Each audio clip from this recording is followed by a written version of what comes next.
आप अपना भविष्य तो नहीं बदल सकते, लेकिन आप अपनी आदतें बदल सकते हो।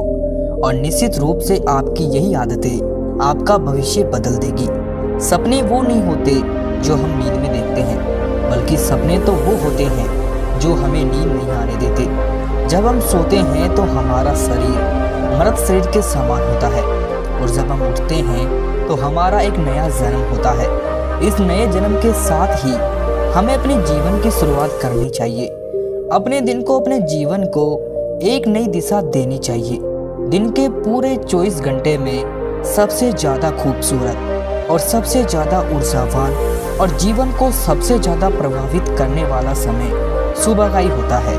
और इस सुबह के समय में जिन आदतों को आप अपने जीवन में अपनाओगे, वो आदतें आपके पूरे दिन को नहीं बल्कि आपकी पूरी जिंदगी को भी प्रभावित करेगी और आपके लक्ष्यों पर सकारात्मक प्रभाव डाल सकती है। आपकी सफलता और असफलता में सुबह की आदतों का महत्वपूर्ण योगदान होता है।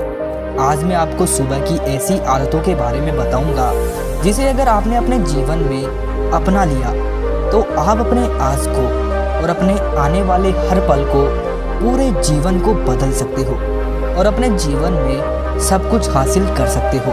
आपकी अभी की आदतें ही आपके भविष्य का निर्माण करती है।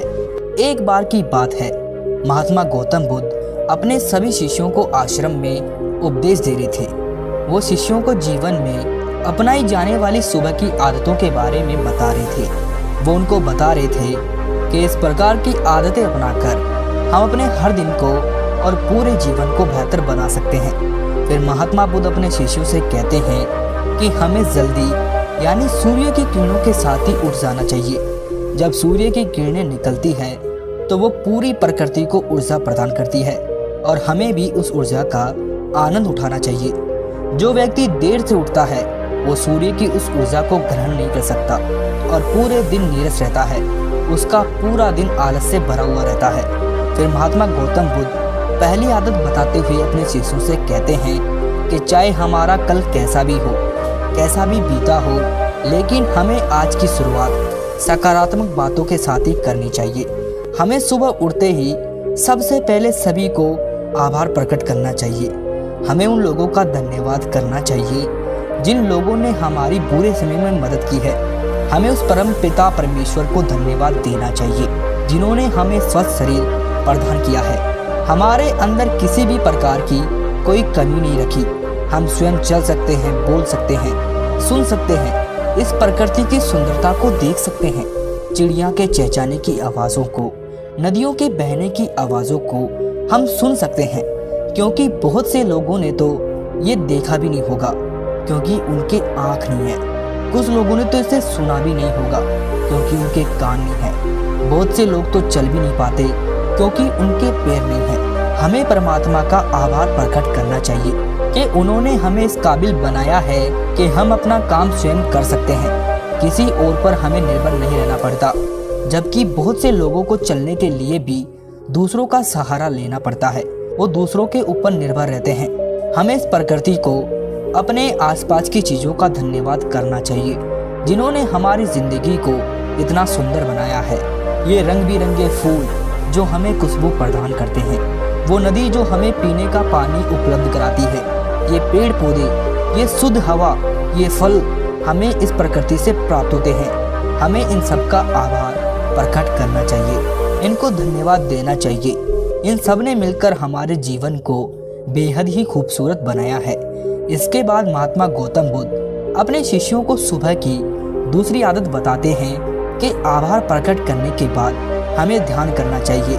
हमारे मन के भीतर कई तरह के विचार चल रहे होते हैं। विचारों का एक कोलाहल मचा रहता है। हम नहीं चाहते, फिर भी हमारे मन में कोई ना कोई विचार आ ही जाता है और इन विचारों के कारण ही हम तनाव महसूस करते हैं। हमें इन विचारों को शांत करना होगा और हम इन विचारों को ध्यान के माध्यम से ही रोक सकते हैं। इसके लिए हमें शांत जगह पर बैठ जाना है और अपनी आती जाती सांसों पर ध्यान लगाना है। हमें इस बात का ध्यान रखना है कि हम किस नाक से सांस ले रहे हैं, किस नाक से छोड़ रहे हैं, शरीर के कौन कौन से अंगों से हमारी सांसें टकरा रही है। जब हम अपना पूरा ध्यान अपनी सांसों पर लगाएंगे तो हमारा मन एक जगह केंद्रित हो जाएगा और भटकना बंद कर देगा। और जब हमारा मन एक जगह केंद्रित हो जाता है तो हमारे मन को एक नई ऊर्जा प्रदान होती है और वही ऊर्जा हमारे दिन को उत्साह से भर देती है और एक खुशी प्रदान करती है। ध्यान करने से हमारा दिमाग स्वस्थ हो जाता है, हमारे मन के सारे विचार खत्म हो जाते हैं और दिन में हम जब भी कोई कार्य करने वाले होते हैं तो उसके लिए हमें निर्णय लेने में भी बड़ी आसानी होती है और हम सही और स्पष्ट फैसले ले पाते हैं और अपने काम को पूरे लगन व मन के साथ पूरा कर पाते हैं। हमारा पूरा दिन तनाव मुक्त रहता है जिससे हम अपने अंदर एक अजीब सी खुशबू का अनुभव करते हैं और हम पूरे दिन प्रसन्न भी रहते हैं। जो भी हमारे फालतू के विचार हैं ध्यान करने से वो दूर हो जाते हैं। इसके बाद महात्मा गौतम बुद्ध अपने सभी शिष्यों को तीसरी आदत बताते हैं कि आभार प्रकट करने के बाद और ध्यान करने के बाद तुम्हें व्यायाम करना चाहिए। हमारे शरीर के लिए जितना ज़रूरी भोजन और पानी है उतना ही ज़रूरी व्यायाम भी है। व्यायाम करने से हमारा शरीर स्वस्थ व तंदुरुस्त रहता है और हमारा मन प्रसन्न रहता है। व्यायाम करने से हमारे शरीर के सभी अंग सुचारू रूप से कार्य करते हैं और हमें ऊर्जा प्रदान करते हैं, कार्य को करने की शक्ति प्रदान करते हैं जिससे हम अपने हर कार्य को आसानी से पूरा कर पाते हैं और हमें थकान का अनुभव भी नहीं होता है जिससे हम बिना थके पूरे कार्य को जल्द से पूर्ण कर पाते हैं। व्यायाम करने से हमारा शरीर स्वस्थ व निरोगी रहता है, हमें किसी भी प्रकार का कोई रोग नहीं होता। हमारे पास चाहे कितनी भी धन दौलत हो या सुख सुविधाएं क्यों ना हो, अगर हमारा शरीर स्वस्थ नहीं होगा तो हम किसी भी सुख सुविधा का आनंद नहीं ले पाएंगे। अगर हमारा शरीर किसी भी रोग से ग्रस्त हो जाए तो फिर उसे ये धन दौलत भी ठीक नहीं कर पाती है। स्वस्थ शरीर सुखी जीवन की निशानी है। जितना हम अपने शरीर को कष्ट देंगे उतना ही हमारा शरीर हमें सुख प्रदान करेगा और जितना हम अपने शरीर को आराम देंगे उतना ही ये हमें कष्ट प्रदान करेगा। इसीलिए हमें नियमित रूप से व्यायाम करना जरूरी है। व्यायाम करने से हम पूरे दिन प्रसन्न रहते हैं और अपने सभी कार्यों को आसानी से कर पाते हैं।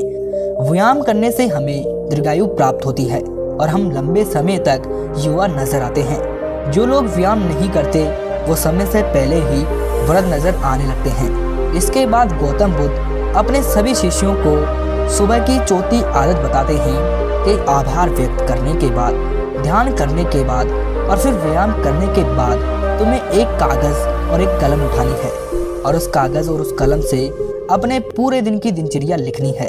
अपने सभी कार्यों को लिखना है जो आप उस दिन करोगे और उन सभी कार्यों का समय निर्धारित करें जिससे आप एक निश्चित समय में अपने सभी कार्यों को पूर्ण कर पाएंगे और आपका कोई भी कार्य नहीं छूटेगा। और एक बात का और ध्यान रखें, आप अपने उन कार्यों में एक ऐसा कार्य लिखें जिसमें तुम किसी व्यक्ति या पशु की निस्वार्थ भावना से मदद करो, जैसे कि किसी गरीब को भोजन खिला दिया, किसी पशु को घास डाल दी या फिर उसे पानी पिला दिया।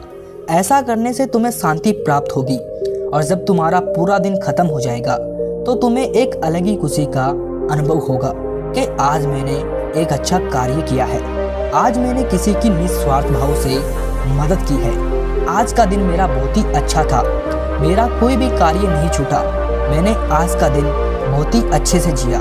फिर महात्मा गौतम बुद्ध अपने सभी शिष्यों को सुबह की 5वीं आदत बताते हैं और कहते हैं कि आभार व्यक्त करने के बाद, ध्यान करने के बाद, व्यायाम करने के बाद और अपने विचारों को कागज़ पर लिखने के बाद तुम्हें कोई प्रेरणादायक ग्रंथ पढ़ना चाहिए। जब तुम उन प्रेरणादायक ग्रंथ को पढ़ते हो तो तुम्हें उन ग्रंथों से प्रेरणा मिलती है, कुछ नया सीखने को मिलता है और वो सीख तुम्हें अपने जीवन में कहीं ना कहीं, कभी ना कभी काम अवश्य आएगी। हमें रोज़ कुछ ना कुछ नया सीखने को मिलता है और हमें रोज़ कुछ ना कुछ नया सीखना भी चाहिए। जब तुम ये प्रेरणादायक ग्रंथ पढ़ लो उसके बाद तुम्हें अपने आप से बातें करनी है। दूसरों से तो हम हमेशा ही बातें करते रहते हैं लेकिन कभी अपने से बात करने का मौका ही नहीं मिलता। इसीलिए हमें अपने आप से बातें करनी चाहिए क्योंकि आपको आपसे बेहतर कोई नहीं समझ सकता। इसीलिए अपने आप को धन्यवाद देना चाहिए, अपने आप से कहना चाहिए कि मैं कितना अच्छा हूँ, मैं बहुत ही खुश हूँ, मैं हर कार्य को कर सकता हूँ, कोई भी कार्य मेरे लिए असंभव नहीं है, मैं हर परेशानी से लड़ सकता हूँ, जो लक्ष्य मैंने निर्धारित किया है मैं उसे पाकर रहूँगा।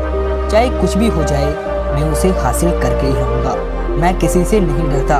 उसके बाद गौतम बुद्ध अपने सभी शिष्यों से कहते हैं कि सुबह की ये छोटी छोटी आदतें तुम्हारे जीवन को एक नई दिशा प्रदान करेगी। जब तुम इन आदतों के साथ अपने दिन की शुरुआत करोगे तो फिर तुम्हारा हर दिन बेहतर रहेगा और तुम हर दिन पूरे जीवन प्रसन्न रहोगे और खुश रहोगे।